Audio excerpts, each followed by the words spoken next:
What can be more rewarding and thrilling than being dedicated by your own Scrum team to run the sprint review? Well, this in turn raises a lot of questions on what exactly you show during the review, what is the sequence of steps, who do you invite, and how deep and technical you want to go, and many other questions. Hi, I'm Sergey Shimansky. Business analysts do many things and possess many skills, and one of the most important skills is the ability to present. Present the results of your own research and analysis, or the results of your teamwork. In this video, I'll share my main recommendations for conducting productive and engaging sprint reviews by business analysts. Let's dive right in. The first thing that you need to know about sprint review is that it's not just a demo. According to the Scrum Guide, the purpose of the sprint review is to inspect the outcome of the sprint and determine future adaptations. The Scrum team presents the results of their work to key stakeholders, and progress toward the sprint goal is discussed. Now, with this definition, the ultimate goal is to really have a check-in between the Scrum team and the stakeholders, get the feedback on the results of the current sprint, and if needed, adjust future plans based on this feedback. So it basically comes down to showing and reviewing the current state of the product, talking about what you've built so far, checking if it all makes sense, and having a conversation about future sprints. So what do we include in sprint reviews? For a 1-hour sprint review session, I recommend using the following agenda. Introduction, 2 minutes. Sprint goal, 5 minutes. Sprint statistics, 3 minutes. Demo, 40 minutes. Known issues and next steps, 5 minutes. Question and answers, 15 minutes. And here's how this meeting will flow. During the introductions, you greet everyone and introduce yourself on the agenda. You may mention that the meeting will be recorded and explain how you want people to raise the questions and so on. Then remind everyone of the sprint goal.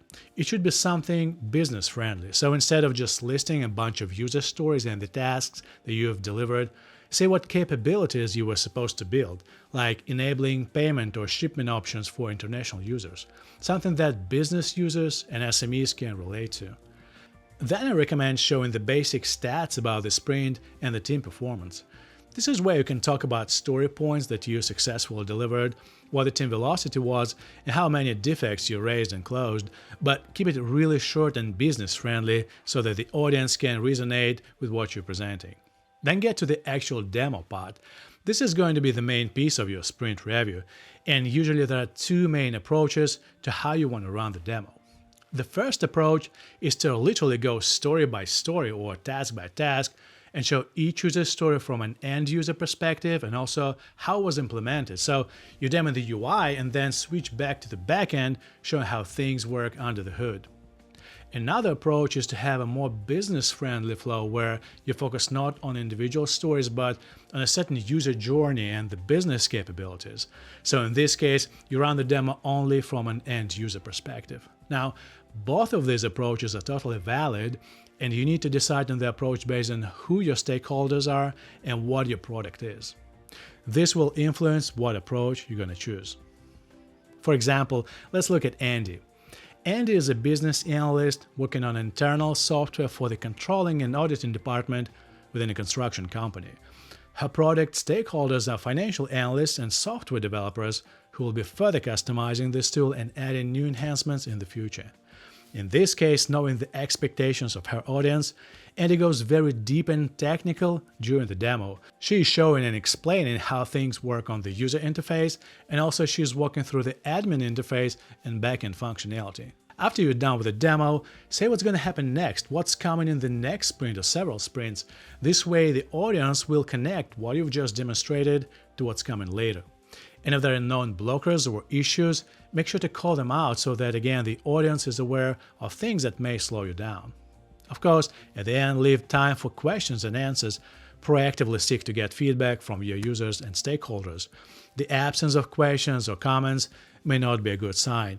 It may mean that the audience may be disengaged, or they may have tons of questions, but they just don't find this meeting safe to raise them. To seek feedback, you may try calling out key stakeholders by name. Like you may say, Peter, does the checkout page that we showed today resonate with the requirements that we had discussed earlier? Or Linda, how do you like the user interface that we built for the user registration flow?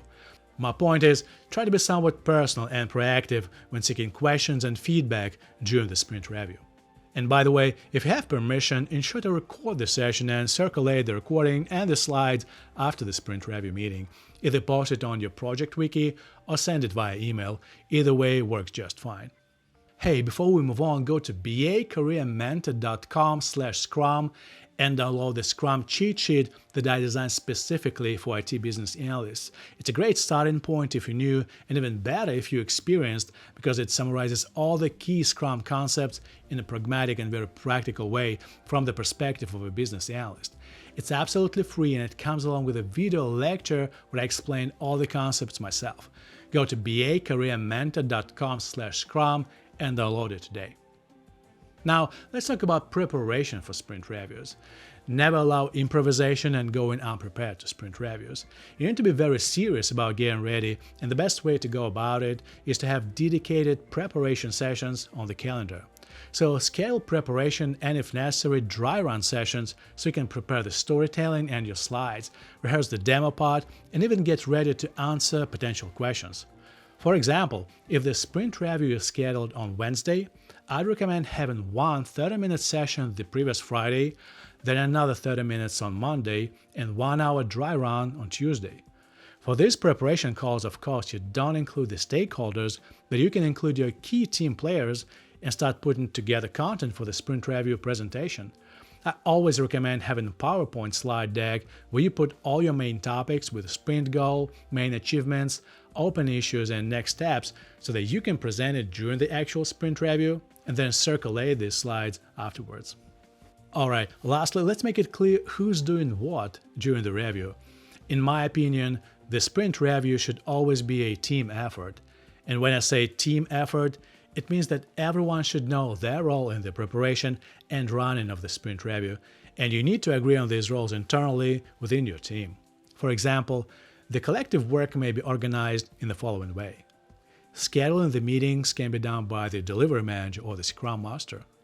Preparing summary slides and the sprint stats for the presentation deck, again, this can be done by the delivery manager or Scrum Master. Reminding of the sprint goals, this can be done by the product owner. Demo, well, by default, I recommend that BAs show their respective pieces. However, to avoid switches between many presenters, I'd recommend sticking to a maximum of 3 presenters during the demo part. When you have too many presenters and switches between them, this may distract the audience. In an advanced scenario where there has been a really good rapport between the stakeholders and the individual developers on the team, you may consider the setup in which individual developers or dev leads do their respective demos. This approach requires very good communication and presentation skills from the developers. And if that's not the case on your team yet, my recommendation is to have BAs handle the demo part. After the demo, when you talk about next steps or blockers, usually as the product owner or the lead BA, giving an overview of what the plan is for the upcoming sprints.